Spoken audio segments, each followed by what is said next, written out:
Hello student, कैसे हैं आप लोग। मैं प्रदीप सर स्वागत करता हूं अपने इस YouTube channel new coaching classes with PK में। बच्चों, आज के इस सेशन में मैं लेके आया हूं नवोदय के कुछ पीवाईक्यू टाइप के क्वेश्चन जो कि परसेंटेज से रिलेटेड होने वाले हैं। तो आप लोगों को अगर ये वीडियो अच्छा लगे तो आप लोग इसको ध्यान से समझिए, और चैनल में नए हो तो चैनल को सब्सक्राइब करें, ठीक है। तो आइए हम लोग वीडियो को स्टार्ट करते हैं। स्टूडेंट, इसमें हमारा पहला सवाल है, के का वेतन जे के वेतन से 20% कम है। सवाल को ध्यान से समझेंगे और सवाल को हम लोग हल करेंगे, ठीक है। तो सवाल में हमारे क्या कह रहा है, के का वेतन जे के वेतन से 20% कम है, तो जे का वेतन के वेतन से कितने प्रतिशत अधिक होगा। तो सबसे पहले इस प्रकार के क्वेश्चन को हम लोग हल करेंगे डायरेक्ट ट्रिक से, ताकि आप लोग को एग्जाम में कम समय लगे, ठीक है। तो यहाँ पे कह रहा है के का वेतन जे के वेतन से 20% कम है, तो यहाँ पे हम लिखते हैं 20% क्या कह रहा है, कम कह रहा है। तो हमने 20% लिखा। 20% को आपको बनाना है फ्रैक्शन। तो फ्रैक्शन कैसे बनाएंगे, तो यहाँ लिखेंगे 20 और बटे में लिखेंगे 100, और इसको हम लोग करेंगे, इसको थोड़ा सा सिंपलेस्ट फॉर्म में चेंज करेंगे तो क्या हो जाएगा, तो 1/5 बनेगा। तो यहाँ पे कह रहा है के का वेतन जे के वेतन से 20% कम है, तो कम कह रहा था, यहाँ पे हम पहले से माइनस चिन्ह लगाएंगे। अब यहाँ पे एक ऊपर हमारा रहेगा और नीचे देखिए एक कम हो रहा है, तो 5 था, एक कम हुआ तो कितना बचा, 4 बचा। ये हमारा अधिक होगा। अब इसको हम लोग बना लेंगे प्रतिशत में, तो इसमें 100 से गुणा करना होगा। तो 4 एक अन्नम 4, 4 पच्चीस में 100, तो इसका हमारा जो आंसर होगा वो कितना हो जाएगा, 25%, ठीक है। तो आपको ये ध्यान से समझना है। सबसे पहले हमने क्या किया है कि 20% का फ्रैक्शन बनाया 1/5। अब ये कह रहा है कम है, क्या कह रहा है, कम है, तो हमने कम के लिए माइनस चिन्ह का उपयोग किया है। कम के लिए हमने क्या किया है यहाँ पे, तो माइनस चिन्ह लगाया है। अब कम का उल्टा होगा अधिक, तो ये माइनस से हमने प्लस बनाया। ये एक था, 5 से एक कम हुआ तो कितना बचा, 4। तो 1/4 का हमने यहाँ पे परसेंटेज चेंज किया 100 से गुणा करके, तो आ गया 25%, ठीक है। आइए सवाल नंबर 2 देखते हैं। बच्चों, दूसरा सवाल है हमारा कि उस संख्या का 40% क्या होगा जिसका 200% 90 है, ठीक है। तो हमने मान लिया है यहाँ पे कि वो संख्या जो है x है। क्या माना हमने, मान लिया कि वह संख्या जो है यक्स है, ठीक है। संख्या को हमने यक्स माना। अब इसी यक्स का 200% कितना होगा, 90 होगा। चलिए, तो यहाँ से परसेंटेज दिया है, तो परसेंटेज को हम लोग क्या करेंगे, परसेंटेज का हम लोग बनाएंगे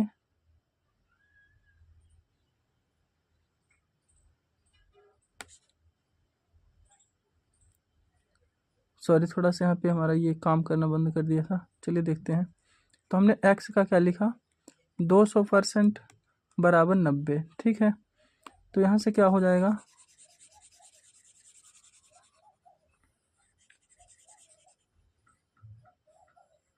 ठीक है, आइए देखते हैं।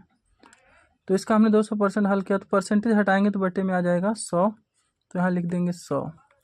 अब इसको हमने कैंसिल किया, तो x गुणते 2 बराबर आ गया 90। तो x का मान यहाँ से कितना आएगा, 90 का आधा करेंगे तो यानी कि 45। वो संख्या क्या होगी, 45 होगी। अब कह रहा है उस संख्या का 40% क्या होगा, तो इसी का हम लोग क्या निकालेंगे, 45 का 40%। तो 45 का 40% आप आसानी से निकाल सकते हैं। यहाँ पे गुणा करेंगे, बटा लगाएंगे 100, जीरो से एक जीरो कट गया। अब 2 दूनी 4, 2 पंचे 10, 5 एक नम 5, 5 नम 45। तो संख्या क्या हो जाएगा, 9 दूनी 18। तो उस संख्या का पूछ रहा है 40% क्या होगा, तो हमारा आंसर कितना आ गया, 18 होगा, ठीक है। आइए अगला सवाल देखते हैं, सवाल नंबर 4। बच्चों, सवाल नंबर 4 में क्या लिखा है कि एक संख्या अपने 20% से 40 अधिक है। क्या कह रहा है, एक संख्या है जो कि अपने 20% से 40 अधिक है, तो बताइए कि वह संख्या क्या होगी। तो हम यहाँ पे मान लेंगे, माना वह संख्या जो है यक्स है। तो कह रहा है अपने संख्या जो है यक्स अपने 20% अपने 20%, यहाँ परसेंटेज का चिन्ह हटा के हमने 100 किया, से कितना अधिक है, 40 अधिक है। ठीक है, तो हल करके उसी x का मान हमें निकालना है। तो यहाँ पे कैसे करेंगे, 0 से 1 0 कट गया, 2 से काट दिए 5 बार में, तो x बराबर क्या आ गया, x/5 और प्लस आ गया 40। तो अब हम क्या करेंगे, x वाले को एक तरफ कर लेते हैं, सॉरी x वाले को एक तरफ करेंगे तो x/5 इधर आएगा तो माइनस में हो जाएगा और ये हो जाएगा 40। ठीक है, तो यहाँ पे एलसीएम लेके हल करेंगे तो 5x माइनस x बराबर हो जाएगा 40 गुणते 5, और इस प्रकार से हो जाएगा 4x बराबर 200।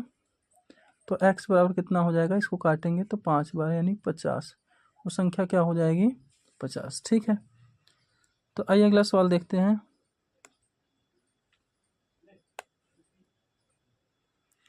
बच्चों सवाल नंबर 5, आइए देखते हैं क्या कह रहा है सवाल नंबर 5 में। तो सवाल नंबर 5 में कह रहा है यदि चीनी के भाव में 20% की कमी हो जाती है तो गृहिणी, जो मतलब घर में खाना वाना बनाते हैं उसके लिए गृहिणी शब्द का यूज किया गया, तो जो गृहिणी है अपने व्यय में कितने प्रतिशत की कम वृद्धि करें जिससे कि उसका व्यय अपरिवर्तित रहे। तो ध्यान समझेंगे, अभी इस प्रकार के सवाल को हमने एक ठो हल किया है। तो 20% की कमी, तो सबसे पहले इस 20% का क्या बनाएंगे, 20% का बनाएंगे फ्रैक्शन, तो 20 बटे लिखेंगे 100 और इसको कैंसिल करेंगे तो 1/5 आ गया, कितना आया, 1/5। अब ये कमी दर्शा रहा है, कमी का मतलब होता है माइनस। अब माइनस को उल्टा क्या हो जाएगा, यहाँ पे लगाएंगे प्लस चिन्ह, 1/4 गुणा करेंगे 100 से, तो 4 से काटे एक बार में, 4 से काट दें 25 बार में।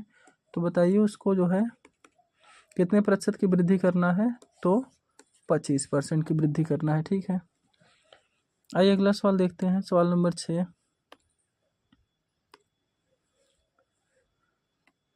सवाल नंबर 6 में कह रहा है किसी वस्तु के मूल्य को पहले 20% बढ़ाया गया, फिर 20% कम कर दिया गया, तो इस प्रकार कुल कितनी कमी या बढ़ोतरी हुई। तो इस सवाल को हम लोग एक फार्मूले से करेंगे, पहले वृद्धि हुआ है और फिर कमी हुआ है, तो इसमें जो है हमेशा नुकसान होता है। तो पहले क्या कह रहा है, 20% को बढ़ाया गया, तो हमने लिख दिया प्लस 20%, फिर माइनस लगाएंगे, सॉरी प्लस लगाएंगे, और यहाँ कमी कह रहा है तो माइनस। ठीक है, और यहाँ पे प्लस का चिन्ह लगाएंगे, 20% बढ़ाया जा रहा है तो 20 प्लस में रहेगा और गुणते -20 और बटे इसके क्या करेंगे 100, 1 0 1 0, इसका भी 2 0 काट देंगे। अब यहाँ ये 20 ये 20, ठीक है, तो दोनों आपस में प्लस माइनस में है तो 0 हो जाएंगे, और ये 2 दूनी क्या हो जाएगा 4, तो घटाएंगे 0 में से 4 तो क्या आएगा -4। तो कुल कितने प्रतिशत की बढ़ोतरी या कमी हुई, तो 4% की कमी हुई। ठीक है, माइनस चिन्ह क्या प्रेजेंट करता है, जो माइनस चिन्ह होता है वो कमी दर्शाता है। ठीक है, आइए अगला सवाल देखते हैं, सवाल नंबर 7। सवाल नंबर 7 में कह रहा है 30 विद्यार्थी की एक कक्षा में 40% लड़के हैं और शेष लड़कियां हैं, तो कक्षा में लड़कियों की संख्या कितनी होगी। ठीक है, तो आइए इस सवाल को हम लोग हल करते हैं। कक्षा में 30 विद्यार्थी की एक कक्षा है, उसमें 40% लड़के हैं और शेष लड़कियां हैं, तो टोटल जो होते हैं वो 100% होते हैं। तो यहाँ पे जो है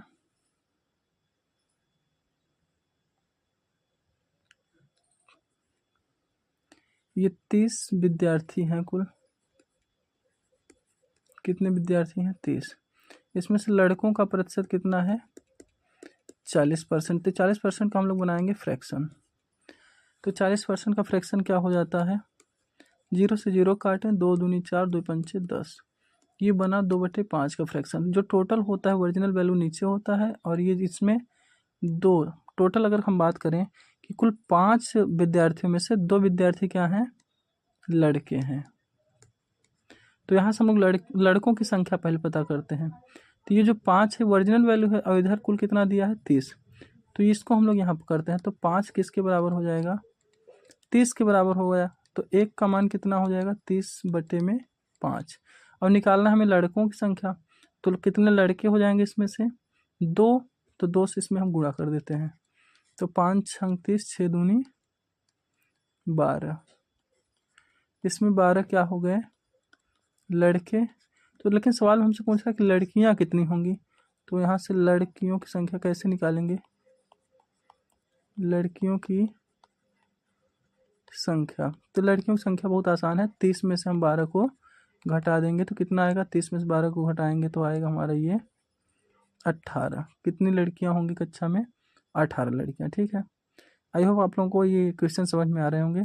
आइए अगले सवाल की ओर हम लोग बढ़ते हैं।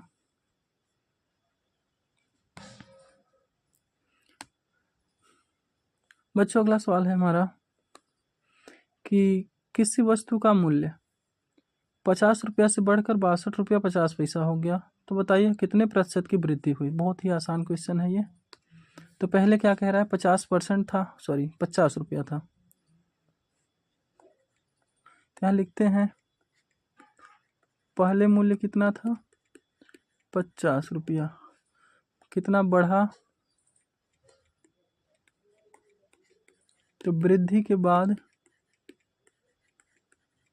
मूल्य 62.5 रुपया हो गया। तो कितना वृद्धि हुई इसमें? अगर वृद्धि निकालें तो कितनी वृद्धि हुई?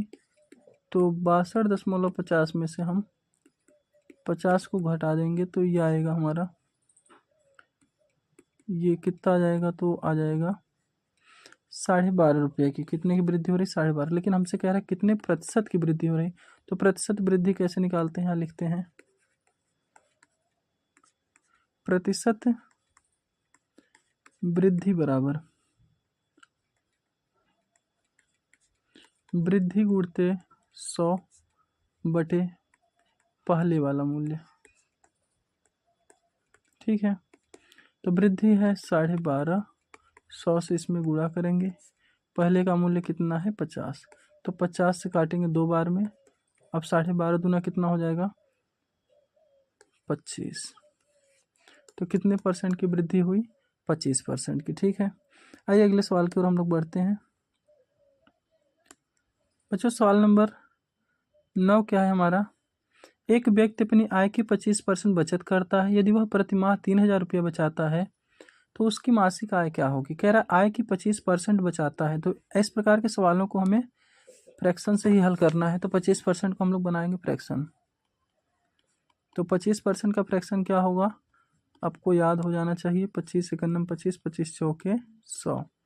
तो 1/4 होगा। कितना हो जाएगा? 1/4। मतलब जो व्यक्ति है वो अगर 4 रुपया कमाता है, कितना कमाता है? 4 रुपया, तो उसमें से वह 1 रुपया क्या करता है? बचाता है। ठीक है, अब इसमें कह रहा है कि वह प्रतिमाह 3,000 बचाता है, तो उसकी मासिक आय क्या होगी? तो ये एक का मान कितना दिया है? 3,000 रुपया। हमें बताना है कितना कमाता है, तो वो 4 कमाता है। तो 3,000 में क्या करेंगे? 4 से गुणा करेंगे। 4 तिया 12,000 रुपया हो जाएगा। कितना हो जाएगा उसका मासिक आय? तो 12,000 रुपया हो जाएगा। ठीक है, आइए सवाल नंबर लास्ट और 10वां आखिरी प्रश्न हम लोग देखते हैं।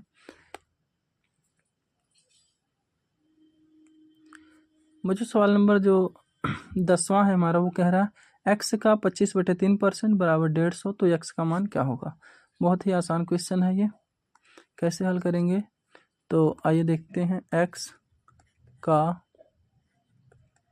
25/3% 150 है। ठीक है, तो ये परसेंटेज को हम लोग पहले क्या करेंगे? परसेंटेज चिन्ह हटाने के लिए 100 से भाग करेंगे इसमें। तो एक्स गुणित 25/100 और ये गुणित 300 बराबर क्या हो जाएगा? 150। अब इसको काटना होगा। 25 एकन्नम 25, 25 चौका 100, 25 पंच 125, 25 छक्का 150। तो एक्स बराबर क्या हो जाएगा? 6 गुणते और ये 300। तो एक्स का मान बताइए क्या हो जाएगा? 6 तिया 1,800 रुपया। ठीक है, तो बच्चों ये हमारा आखिरी प्रश्न था और यहाँ से हमारा क्वेश्चन समाप्त होता है। तो आप लोगों को वीडियो कैसी लगी? आप लोग वीडियो को देखिए और वीडियो समझ में आए हो तो इसको लाइक करें और अपने दोस्तों में शेयर करें। मिलते हैं अगले वीडियो में, तब तक के लिए धन्यवाद। हेलो स्टूडेंट, कैसे हैं आप लोग? मैं प्रदीप सर स्वागत करता हूँ।